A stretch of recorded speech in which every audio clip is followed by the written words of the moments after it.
Very pleasant good evening. Very pleasant good evening, everyone. This is Senior Forecaster Mike Estwick and Meteorologist Austin Stance with you here, Ohio Valley Weather Watch. We are going to go ahead and hop on here and just go through some data and everything. We'll give people a minute or two here to join us here on this live stream. Yeah, I think there's a lot of people out there. It's Monday. Everybody's just kind of getting home and having dinner, getting ready for bed, so everybody's just catching up with what's going on for this week. Yeah, you thought, and Austin, yeah, see, we are starting to get a few people trickling in here, and I do realize this is kind of late because it's a quarter to 10 Central, quarter to 11 Eastern. We're kind of button up against the late news before people hit the hay for the night, but we definitely wanted to socialize this because if you thought that things were hairy on Sunday, unfortunately, that was the undercard. The main event is going to be Wednesday. We are looking at a high impact, high end, potentially severe weather.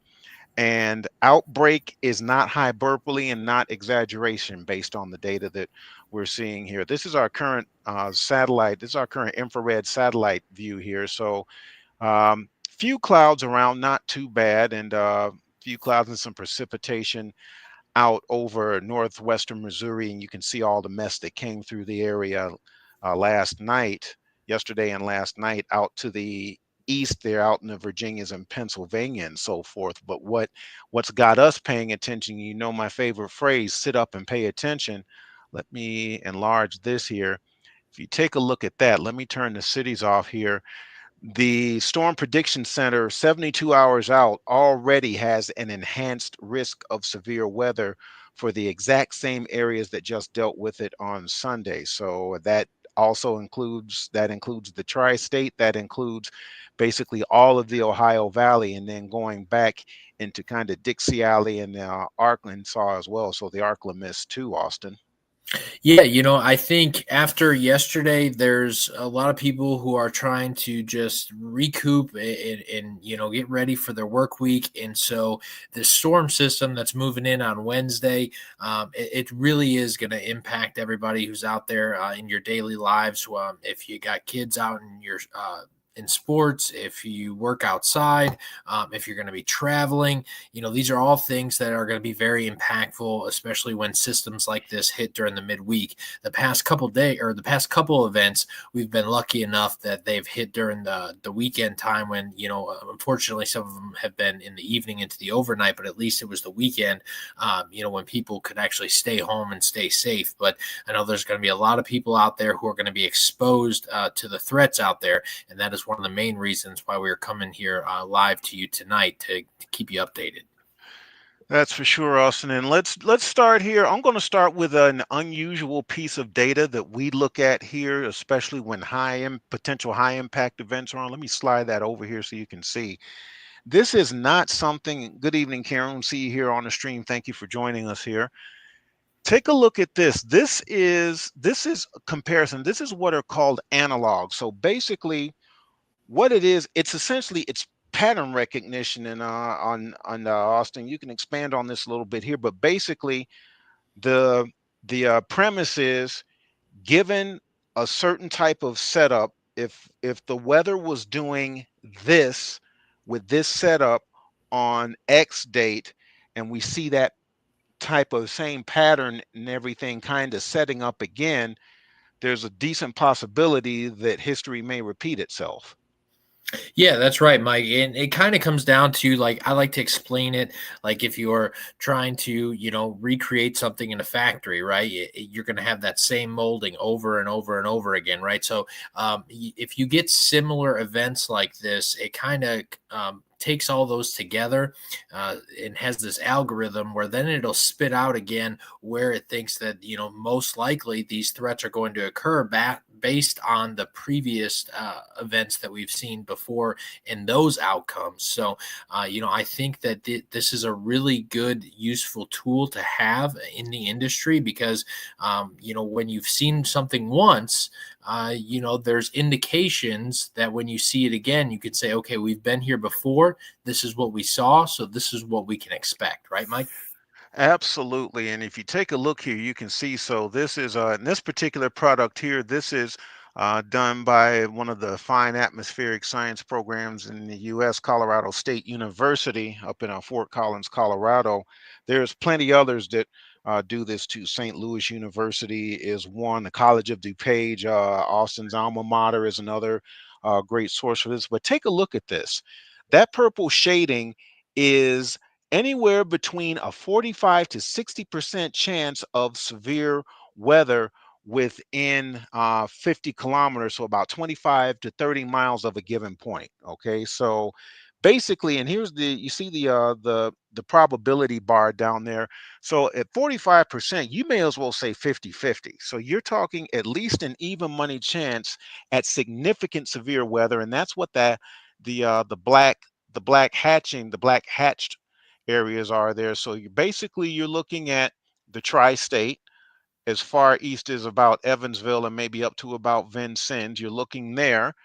You are looking and also looking at the Great Lakes, and that includes the northern third of Illinois, a sliver of northern Indiana, and then basically the southern half of Michigan. So, and this is not simply tornadoes. This is all mode. This is damaging winds, 70 miles per hour or better.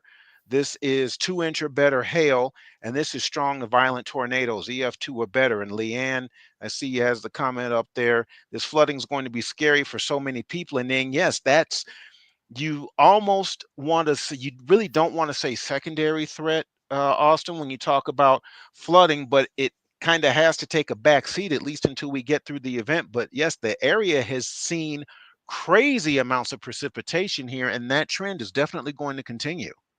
Yeah, that's right, Mike. And, that's what's unfortunate here because we're dealing with, higher threats, including those tornadoes, damaging wind threat, large hail. Those are things that we have to put on, put in front, unfortunately, because, those are going to have a higher amplitude for right away risk, right, for life and property. But as we head into the next, into this week, into the late week, we're going to see multiple rounds of rainfall. And I think something that's important to note here, we just saw that cold front go through here, Mike, and temperatures here today in Evansville, high temperature reached 46 degrees. That was a huge drop. And I know one easy way for people to understand that, usually that there's a severe system coming is these big changes, right? So to give people an idea at home, Evansville today is at 46 degrees. By the time we reach Wednesday, we will be looking at 81 degrees for our temperature high. So we're going to be seeing moisture and heat pulled back into the area very quickly. And all these conditions mixing together is just really putting us in a really bad position. Mike? Absolutely. If you take a look here and see, here's the let's see here, 6 to 10 day probability outlook. Now, this is saying this is 6 to 10 days out. So this is after. So we're in that growing pains type of pattern where we flip back and forth between temperature extremes, very warm and moist one day, cold, raw, feels like almost like late winter or fall instead of spring. This is one example of that right here. And if we take a look here, I had this map up. This is, look at this, there's a flood watch already up for this area here. And this is the area where we had all of the rain and the severe storms about 24 hours ago now, Austin. And here we are. We've already got this flood watch up, and a couple places where the lighter green is at is a flood warning. And we get to do it all again here in just a day or two. Yeah, that's exactly right. And again, we can't stress enough that yes, there is severe weather coming, and we want you to be prepared for that. But as Mike said, unfortunately, we have to put it on the back burner. But don't let it leave your mind, though, that this flooding risk is going to be there even after this severe threat is over, because then we're just going to see a few rounds of rainfall after that, which is just going to add to these totals. And before we came live, I was just talking with Mike about the rain totals, and we might be able to pull that up in one of the models here later. We'll have to see. But when I was looking earlier, there were some models indicating that some areas would see over a foot of rainfall after the total accumulation has been done after the last few days here, Mike. That's for sure. And I had the graphic up there showing the excessive rainfall outlook, and you saw the red kind of oval, almost hot dog shape there on the map. And that was a 4 in 10 chance of excessive rainfall. So that's basically well above normal. Let's take a look here at the. Let's look at the QPF forecast here, and we'll get a loop here. Oh, I see. You know what? Oh, okay. I see. You're updating right now, aren't you? Okay. So we'll go ahead and go here. So this is, see if we can we get far enough out there?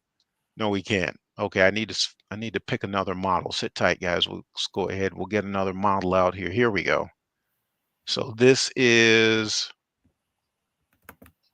look at those rain totals as we get out, the 24-hour rain totals as we get out kind of toward the end of everything there. So let's see, total QPF, that's what we need. So as we get, and I'm just advancing basically to the end, according to the North American mesoscale model, look at that, guys. We've got, I'll just put the cursor up here so you can see, almost 3 inches in Evansville.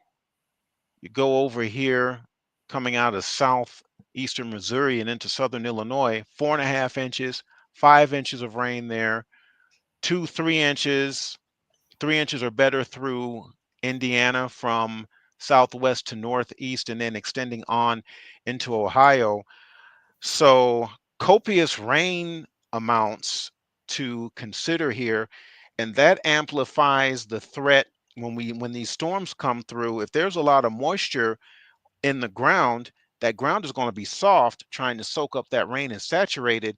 The trees are not going to be able to hold their own against those strong gusty winds that we're anticipating as they otherwise might, Austin.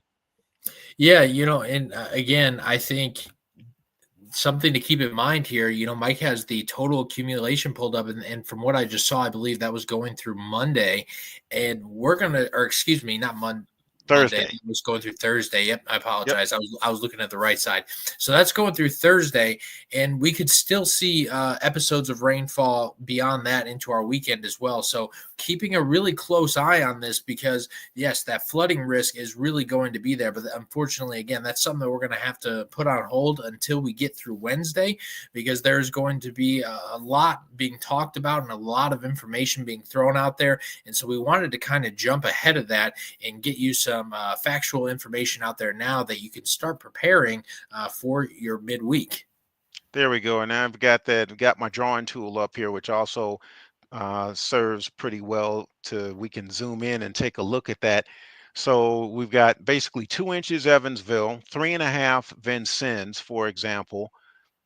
Indy's going to be right around 3.25 inches as well. Bloomington 3 inches, and that extends all the way up into Ohio. That looks like about an inch and a half. Cincinnati, Dayton, a little over 2 inches. So, yeah, there is, and this doesn't even account for the weekend. And you'll see what we're talking about with the future cast here. We definitely do have to. We all hazards are on the table, folks. That's what it boils down to. Okay, every single severe weather hazard that Mother Nature can throw at us during the warm season is on the table, and that's just something that we're absolutely going to have to be aware of. We'll take a look here at the future, at the NAM model future cast here, and we're just going to go straight to Wednesday because that's our time of interest here. And before we even get into the rain and the severe storms and stuff, I can tell just by looking at those ISO bars packing together like that.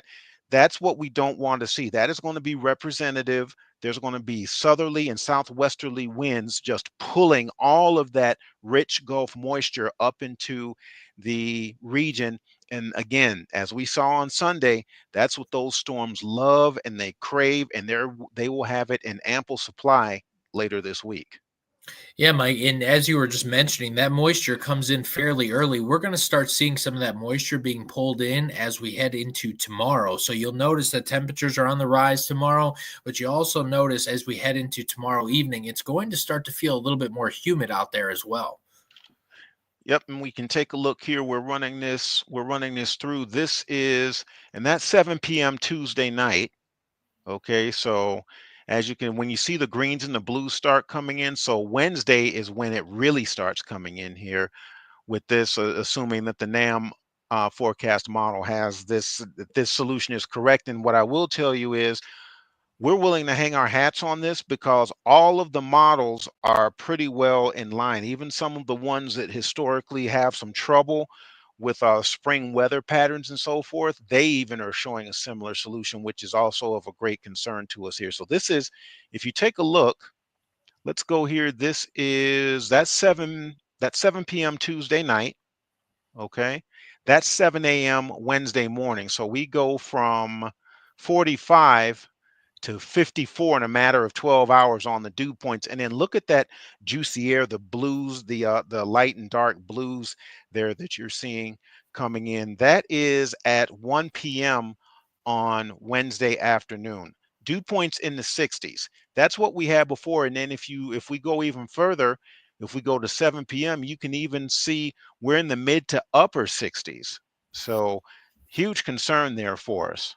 Yeah, that's exactly right, Mike. And you can really tell as you're going through that forecast loop there that it is showing that moisture being pulled up so quickly and so strong that it wouldn't even be a surprise to even see some of that purple get even a little bit further extended north as we head into our Wednesday. So if you hear us say that there's dew points nearing 70 out there, that is not a good thing. It's going to feel very muggy outside. That means that there's a lot of moisture in the air for these storms to tap into. So again, these models still have time to update. But one concerning thing that Mike had mentioned was that these models were already in line with each other days ago.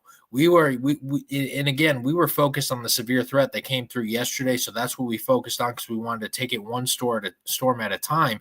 But us as forecasters, we're always looking out further, right? So Mike and I had already been talking about Wednesday, and our managing forecaster Tony had already brought up last, I think it was Thursday or Friday of last week, saying, "Hey, we have to watch out for April 2nd and 3rd because we're going to see some big weather coming our way." So to have those models lined up that early not only shows consistency, but also shows confidence that we are going to see some significant severe weather.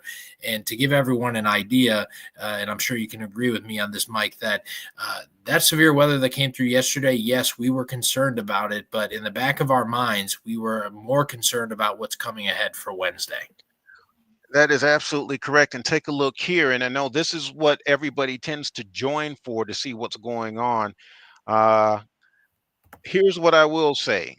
We're not quite jumping up and down just yet, but Austin and I and Tony and all of us on the forecast team here, we're not jumping up and down screaming from the rooftops yet, but we're pretty darn close to kind of give you an analogy. Okay. So this is the supercell composite parameter for Wednesday into Thursday. And if you take a look here, you can see with the orange as it comes in. Yeah, I've got the readout here. So look at this. We're already anything really over a three. When we start getting 3 or 4 and higher is of a concern. And look at that. 11 over Vanderburgh County drops to 6 from Vincennes. Doesn't matter though, because we'll advance that here and we'll probably see. And again, this solution that you're looking at now, this is a single run, single model solution. So this is just to kind of illustrate what we're up against. Don't take this to the bank yet, because I promise you, as sure as Austin and I are sitting here talking to you and showing you this stuff right now, it is going to change and reconfigure slightly as we get closer to Wednesday. Yeah, that's exactly right, Mike. And we have a great comment on here too from Elijah. And local weatherman said the line looked messy and could mean a possible bust because the line wasn't going to form until later. Great comment, and thank you for bringing that in because yes, when you have forecasts like this, even with yesterday, there was you know one of the biggest reasons that we did not see so much tornadic activity in our area yesterday was most of that shear, and that really strong shear was off way off to our north there, and that is why we saw tornadoes, in northeastern Illinois, northwestern Indiana near Valparaiso, and areas like that. So that was one of the main reasons there. It really depends on the jet stream. How far is that going to dip? How far is that trough going to dip in? And things like that. So that is a great way to look at it, because there are two options for this system that it could potentially fail. And Elijah, you are correct. One of those reasons that the system could fail is that the organization of the storms get too messy and don't allow for supercell formation. So that is a great comment, and I appreciate you bringing that in. And thank you for that, Elijah. Absolutely, and to kind of ride the coattails of Austin's comment there. So if you've got a bunch of thunderstorms all in the same area, think of it as wrestling on TV. Think of it as like a Royal Rumble or a Battle Royal. If there's all those bodies in the ring, if you will, fighting and trying to be the dominant one, no one storm is really going to be able to get a lot done. Okay, but if the setup changes just a little bit and we don't have as many wrestlers in the game or storms in the area, those storms get the elbow room to really ingest some of that dynamic support and really do some damage here. And taking a look, here's what Austin was talking about. I wanted to pull that up as he was addressing Elijah's awesome comment there. You can see the tornado reports. We had a couple down here, but if you take a look, we've got more dots, and surprisingly, all the way north in Michigan. And Michigan typically doesn't get a whole heck of a lot of tornadic activity, especially this early in the year. You start to see that as things really start to warm up, more so May, June, kind of into July, and maybe even August. And I can speak to that with a little bit of authority, having lived there for 15 years. So yeah, that was actually a little bit unusual. Ton of wind reports. You can even really see with what the storms were doing because of just how the distribution of the colors there, the wind reports, and then the hail. We had a lot of the hail and so forth, and a few tornadoes down here. But you can really see the intensity, as Austin said, was basically from the northern half of Indiana and then up into Michigan. Yep, that's right. And that again, that was the uncertainty with yesterday's system, was going to be, well, actually, again, and this is very similar for this Wednesday as well, but it was, where is that shear really going to fully take advantage of? And it pushed off a little bit further to the north. So there was a lot more spin in the atmosphere right off to our north there. So I wouldn't so much as say that, uh, we were wrong, or that, forecasters didn't take that into consideration. It was more just less that there was uncertainty as where we were going to see that shear push to. Was that going to hang around here in the tri-state? Because there was multiple models indicating that, but there were also some indicating that it would be further north. So that's where these uncertainty things come in, and that is why we have you try to plan in advance for situations like this. Because again, like yesterday, there's going to be another situation for Wednesday where we have to really focus on that daytime heating. If we get that daytime heating again, that is going to be a big factor in what we see for Wednesday. So again, there'll be opportunities for rainfall throughout the morning on Wednesday. If we don't see that, if that's further off to the north again, that's going to give off more opportunity for these storms to take advantage of the convection. And I want to tell you too that convection models, the cave values are nearing almost 1,000 joules per kilogram more than what we were seeing for yesterday's severe storms, just to give you an idea, Mike. Yep, and we'll take a look at that right now since you bring that up here. And I'm looking at the ML cape, which is the mixed layer cape, and there's a couple ways you can measure it. You can measure basically the idealized perfect storm, no pun intended, most extreme cape values available to a system here. And as we get up into Wednesday here, at least on the European, we are seeing cape values right around 1,000 to 2,000 joules. And over that, 2100, 2200 here in Western Kentucky. So that's the worst case scenario and certainly possible. The one that I like to use when we forecast here, let's take a look and see about the mixed layer cape here, because thunderstorms, sometimes they can get lucky and get that perfect idealized air, but they typically are pulling air in from multiple sources. So I like to use the mixed layer because that kind of averages out and I think is a little bit slightly better representation of how the thunderstorms breathe. But even that, look at this, 1500 joules over Evansville, and still fit 14 to 1500 southwestern Indiana, and then approaching 2000 in the between 1500 to 2000 in that western quarter of Kentucky, and then southern Illinois 1500 to about 1700 as I kind of mouse around here and watch the numbers change. So 15 to 1700 this early in the spring in the severe weather season, that is more than enough to get the game on in a big way. Yeah, Mike, it's true. You only need for severe storms 1,000 joules per kilogram is way more than enough. And the higher you get, the more intense these storms can be. So you start reaching 2,000, 2,500.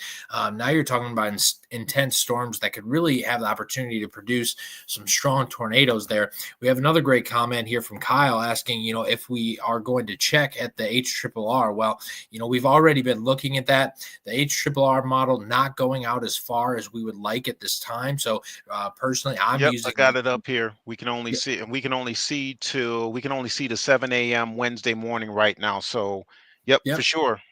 So thank you for that comment, Kyle. We are definitely still keeping an eye on that, but waiting for more model runs and updates to come in for that. So yes, the HRRR will typically give you a clearer picture, but we have to be a little bit closer to the timing of that system to come in before we can actually check that. So right now, typically we're hanging on to the NAM models and also the European models as Hey well, kind of Austin, hang on. comparing those Let me together. get this. Let me refresh this and make sure because I am. That looks like that's the zero Z her that's up here too. So maybe we actually can get a little bit of a look at it here. It looks like yeah, it's all populated. So we can go out to. Okay, so that's seven. Whoop. This is 7 p.m. That's 7 p.m. Wednesday night. And I saw some people asking about, let's look at the supercell composite and the significant tornado parameter. We'll do the supercell composite first. We just got to run it out basically to the end. Gosh, goodness gracious, look at that. And I would say the concerning part here, Mike, is that we're consistently seeing the moisture be pulled further north with each run that comes through. So where you're seeing, are we on the tornado parameters there? Is that what you were Yeah, on? let me go back to the supercell composite here real quick. Let's go back to that because that's what I was looking at there. We can Okay. certainly add the other products here. Go ahead. So with the supercell composite there, again, seeing that moisture be pulled north, each model that comes through, we could definitely see these supercell composite areas be pulled further north into the southwestern Indiana area without a doubt within the next 24 hours. So that's what we're keeping an eye on right now. And again, this data continues to change as it comes in because we're getting closer and closer. So it's getting more and more accurate each time. So that would definitely be a concern for me. But even if we don't typically see the that area that you're seeing now be pulled into directly into southwestern Indiana, western Kentucky, definitely going to have some problems as we move into Wednesday, Mike. That's for sure. Looking at this, looking at the supercell composite here already into 20 and beyond, and then I'm hoping that that's just an anomaly right there. That 28 that is showing up right there. That looks like is that I think that's Warwick. It looks like in our Warwick County, Indiana. There, I see a 28 on the supercell composite. You know, people are concerned and want to see the significant tornado parameter. So let's look at that as that comes in. Gee, money, Christmas, will you look at that? We're all the way up. We got fives and even some sixes up here. Look at that. So We're over 5 when we're starting to work, starting to make a run at 6 up here in far southwestern Kentucky there, Austin. That is definitely a concern. Anything over a 1 on this scale is really a concern. So, Yeah, and I see, absolutely, Mike. yep, I'm looking at the comments here. See, Colton's asking, is this just one model, something to be worried about? And Colton, we always say you take the models with a grain of salt. The models are mathematical representations of what the atmosphere will do. So let's just start with that baseline. It cannot predict the future. Nothing down here on this earth can predict the future right now, right? But the concern is, as we stated earlier, depending, all of the models are converging on the same general solution. Sunday's event, there was still some uncertainty. Even late in the game, we still had what I call a split solution. The models basically came down on one side of the fence or the other. We're not seeing that here. We're seeing a decently converged solution, the models not looking exactly alike as we would not want them to, but they are all looking similar enough that we've definitely got some concerns about how things are going to unfold. And let's take a look here at, let's look at these dew points on here, Austin, since we've got this run here. Yeah, and while you're getting And that what you pulled up, as Mike said, with is this one model something to be concerned about? It's a great question, Colton, but it's not just the one model, like Right. Mike said. We're seeing multiple models line up together with the same information. So that is what's concerning to us, not one model in itself, but the fact that all of them are starting to line up together, Mike.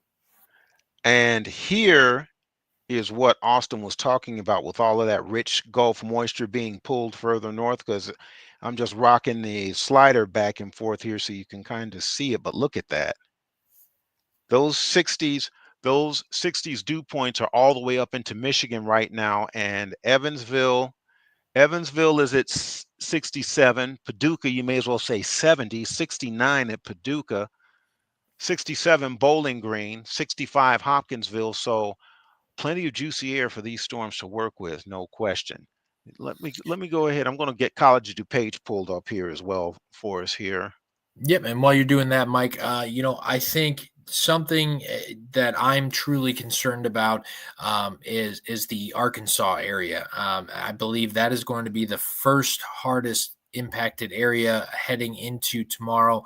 The system will move across Kansas, portions of Oklahoma, but into Arkansas, though, I'm definitely concerned about that. So if you do have family there, I would definitely let them know that they have some severe storms coming their way, and to definitely be on the lookout for that, especially because it looks like that in Arkansas it could be an nocturnal event into the early morning hours when people are sleeping or just waking up. So keep an eye on that for sure as we head into the next couple days.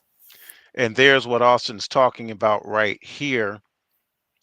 You know what? Let me back out 1 second, guys. I'm going to try to switch sectors here. Take a look. There we go. We can get a good look at Arkansas. Here's Arkansas right here.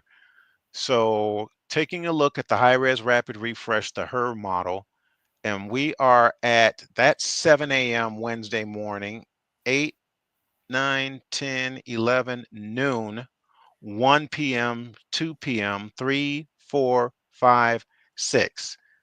So you can see as early about 8 a.m., 7, 8 a.m., it's basically going to be game on, and then it's just going to be downhill from there. Yeah. So if friends And and family, and I'm sorry, go ahead, Austin. no, that's my fault. Lauren here posts a comment and says, I had heard another forecaster say that Arkansas could end up being a historic event. And while we're not going to, predict the future and say for certain that it will be, we are seeing indications that it is going to be a very hectic day for Arkansas, but for multiple states as well, not just Arkansas. So I just wanted to throw that out there. If you have family and friends there, let them know, because we have our own problems to worry about here in the Ohio Valley, as those severe storms will be making their way in here and giving us some cause for concern as well. Yep, and then this kind of bears out that analog map that I showed you guys at the beginning of the stream here, with the severe weather kind of focused on northern Illinois and over into Michigan. Take a look at this right here.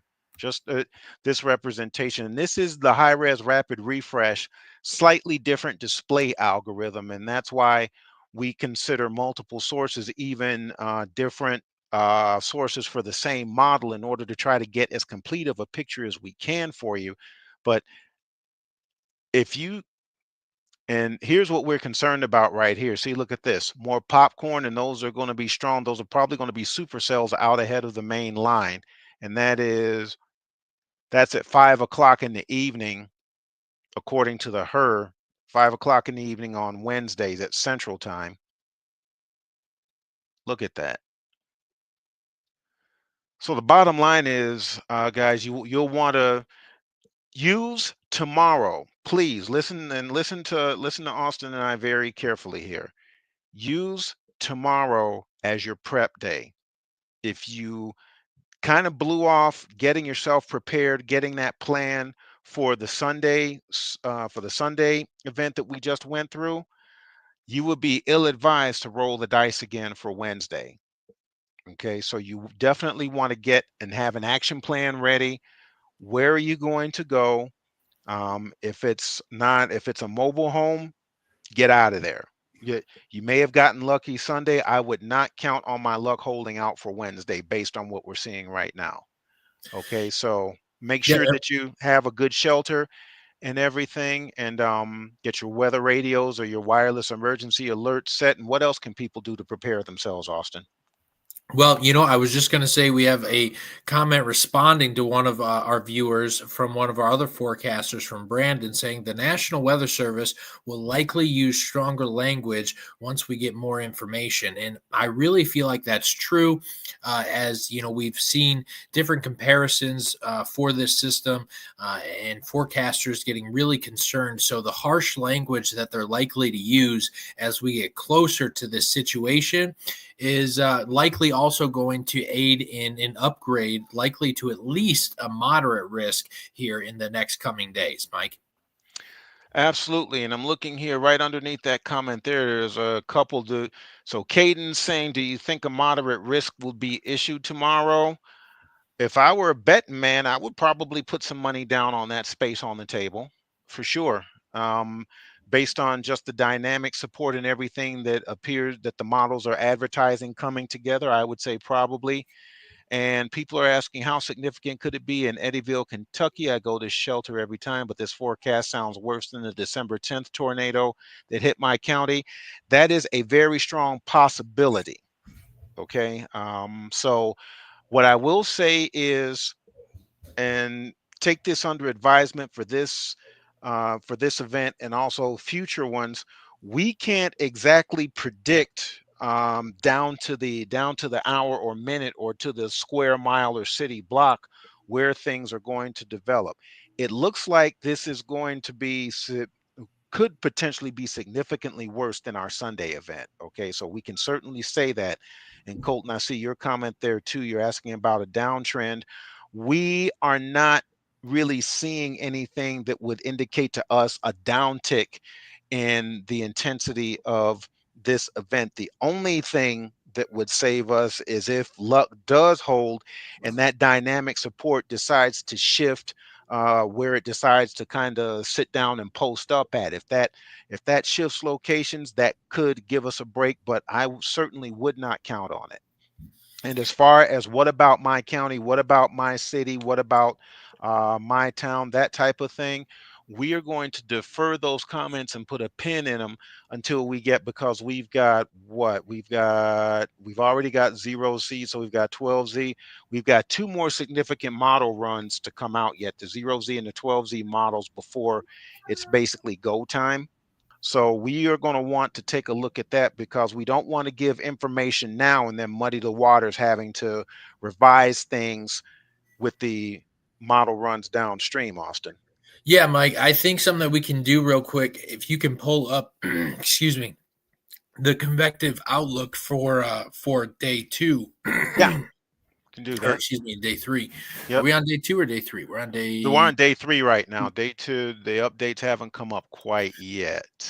So yeah, if we're looking at day three here, and you're already seeing this enhanced look, and if you can go ahead and put the cities on there. Yep. If you're asking about your city, your county, your town, take a look at this map. If you are inside that enhanced risk zone, you are at an enhanced risk of seeing severe weather. That's as blunt as I can put it for you. So, if you are at enhanced risk of seeing severe weather, I would make a plan, have that plan ready, and if for some reason that weather doesn't pan out in your area, that's a great thing. You had a plan, you were prepared. But there's a reason that the Storm Prediction Center will put out an enhanced risk, not because they think they're going to be wrong. They're not going to increase it every time because they think they're going to be wrong. They're going to increase it because they have a higher confidence that it's going to be worse.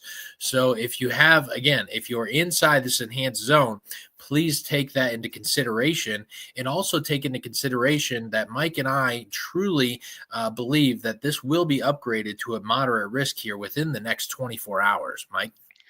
That is for sure. And if I had to take a stab at it, and I know you guys are probably gonna want to try to take this basically to the bank, but don't yet.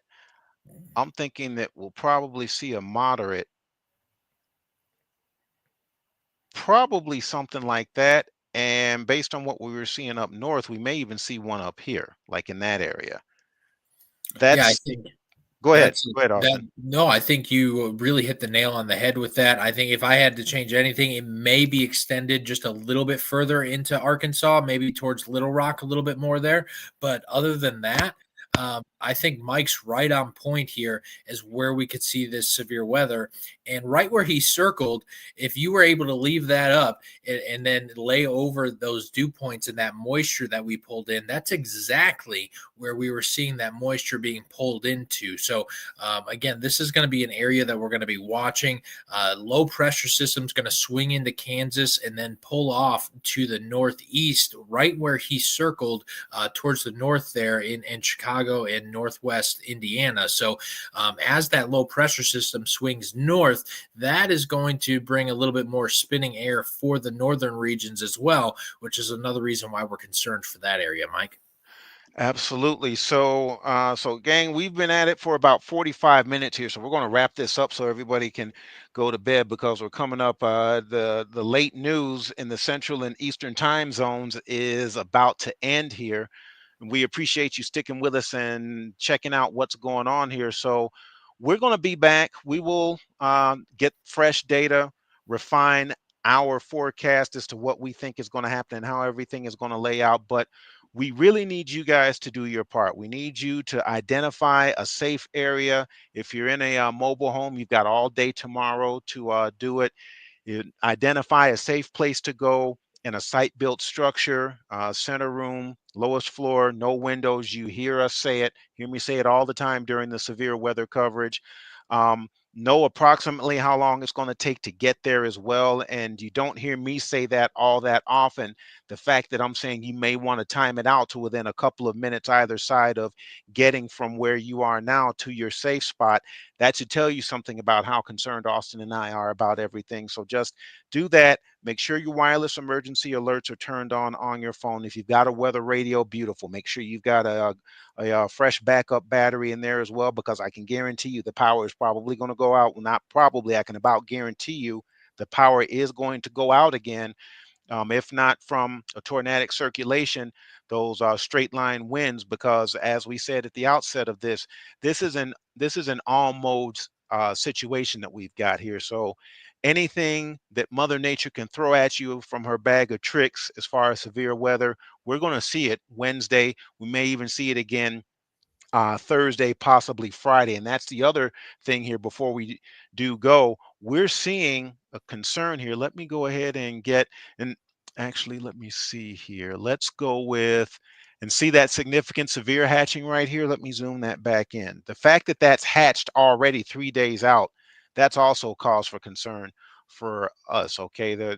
Basically anywhere inside that black hatching, that's where you're going to see your 70-mile-an-hour or stronger wind gusts, EF2 or stronger tornadoes, and golf ball sized hail or larger. And if we take a look here at the convective outlooks here, if I go out to day 4, look, stop right there. If we go out to day 4, We may not even really have time to catch our breath before we have to consider maybe doing it again.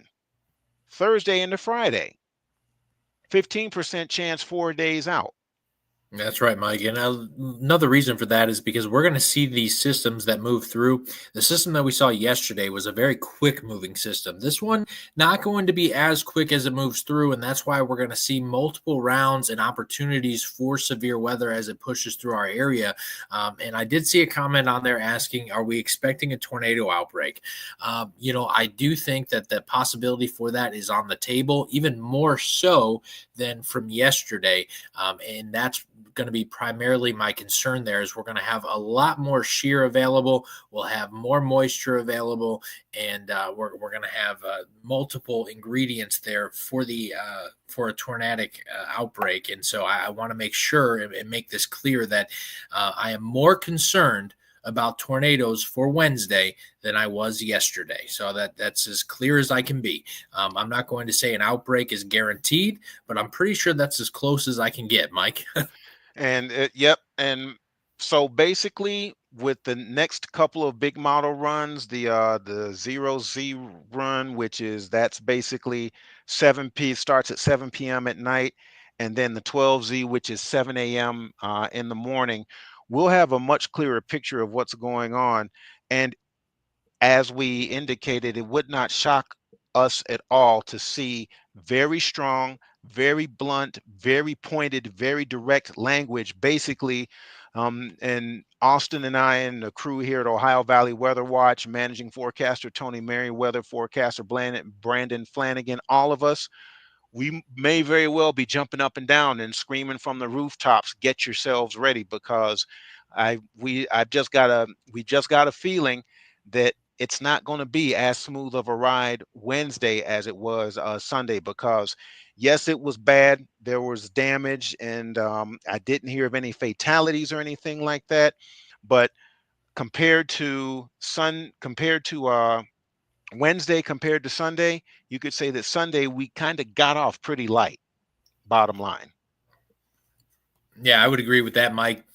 That was a lucky break for us there. There was a fail mode opportunity in there, which was that the shear would be pushed a little bit further north, and it was. And we got very lucky because all the other ingredients were there for a tornado outbreak yesterday. And if we had that shear available to us, those seven tornado warnings that you saw that he had up earlier definitely could have been in our area without a doubt. So we were definitely lucky for that, but we are expecting worse on Wednesday, and we are more confident in Wednesday as well. So these are things that you're going to hear from the National Weather Service, from other forecasters, from other pages. We are concerned. The words tornado outbreak, as some of you mentioned, there were comparisons to the 1974 super outbreak in there at one point. So there's some harsh language going around, and for good reason out there. We want everyone to be ready for what's coming. And Austin, I was kind of holding back on saying that. I've been thinking and debating about socializing that with our audience here over the last about 10 minutes or so here since we've been talking about this. But you went ahead and kind of made up my mind for me. Nothing wrong with that at all. Because please remember, here at Ohio Valley Weather Watch, we don't wish cast. We're not going to overhype things, but we will be blunt and we are going to shoot straight with you. Okay. And the fact that Austin said 1974 tornado outbreak possibility is on that's some of the language that has been floating around amongst the meteorologists and forecasters in the weather community. That should tell you something right there. Shania and Curtis, I see that comment there. Will this be worse than March 14th? It looks like now, yeah. From the way things are looking now, yes. But again, give us about 12 hours. Give us, let's see, it's 9, it's 10:30 in the central time zone, 11:30 Eastern. Give us probably 18 hours and we'll know a heck of a lot more. We will do another live stream tomorrow, let you know what new information we found out, try to get a little bit more specific with like general locations, not specific, general locations, and to try to get you a fairly decent estimate on timing as to how things are going to happen. So I think this is also, unless you've got any other parting shots here, I think this is a good place to land the plane for the evening. Yeah, I think the last thing I'd say is, I just want to echo what Mike said. I had seen our managing forecaster Tony in here who had mentioned that 1974 outbreak, and then people had kind of started asking questions. So, 1974 super outbreak, yes, that was a bad time. Are we seeing comparisons for the setup? Yeah, we're seeing comparisons for the setup. That doesn't mean we're going to see that extent of tornado coverage. That doesn't mean that we're going to see as bad of an outbreak. So there are models that we run, and when we see comparisons in there, we could say, oh, this setup is starting to look a little bit like that. Similar moisture comparisons, similar trough patterns, similar jet stream patterns, so we can compare those things. So please do not run around saying that tomorrow or Wednesday is going to be the 1974 super outbreak, because that is not what we are saying. We are just using, we're seeing this language being thrown around by people, that have the degrees, that are forecasters out there like ourselves, and have been doing this for a long time. So when we see those comparisons, we don't want to hide it from you. We want to tell you the truth. And so the only reason that you're hearing that is because we want you to understand the severity that we could be seeing as we head into Wednesday, Mike. Yep, and I think we'll go ahead and drop the plane down. Well, not drop it, but land it gently on the runway there. That's going to wrap it up here for this live for this evening forecast discussion here. We will do another one tomorrow, try to get a little bit more specific and do all we can to get you ready here. So thank you for tuning in. We appreciate you staying with us here. We hope that you have an amazing rest of your Monday night. Use tomorrow to get ready and get yourself prepared. So, for meteorologist Austin Stance and for managing forecaster Tony Merriweather and Brandon Flanagan, forecaster, and all of the gang here at Ohio Valley Weather Watch, I'm senior forecaster Mike Estwick. Thanks for tuning in. So long for now.